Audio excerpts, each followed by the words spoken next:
How's it going, everybody? I'm going to be live here just for a few minutes just to give a few podcast updates. I wanted to talk a little bit about the interview I just did with Jason. I know I didn't clarify it if you guys were watching that stream, but that episode was about his new book, Legends of the Pyramids, as well as the New Republic article and the New York Times articles that he has recently appeared in, which mainly talked about UFO phenomenon, Project Blue Book, Project Stargate, as well as the whole aliens and theories surrounding the Curse of Skinwalker Ranch.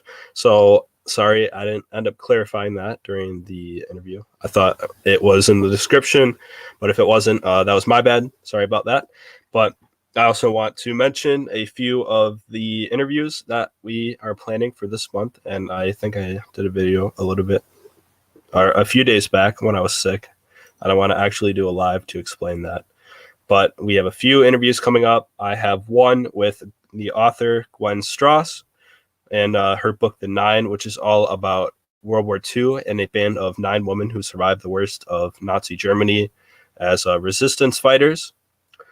And she's going to be on to talk about that book, which I am currently reading and plan to finish before that interview. Definitely go get that book. It's just out. It was published this month, and it's a very good read. And we'll have her on to talk about that. I have also reached out to a few people who are a part of Sufi Islam. And if you guys don't know what that is, it's basically mystical Islam. Or if you're familiar with Christianity, like the Gnosticism of Christianity to Islam, Sufism to Islam. That's the equivalent. And I reached out to a few people who are a part of that sect of Islam.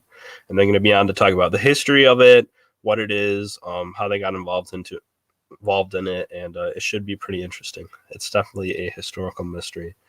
And I'm also trying to plan a episode on Jack the Ripper, but don't quote me on that. And then I'm also reaching out to a few other people. But again, sorry, I didn't clarify that at the beginning. Yep. And thanks, guys. I'll see you in next week for the Gwen Strauss interview.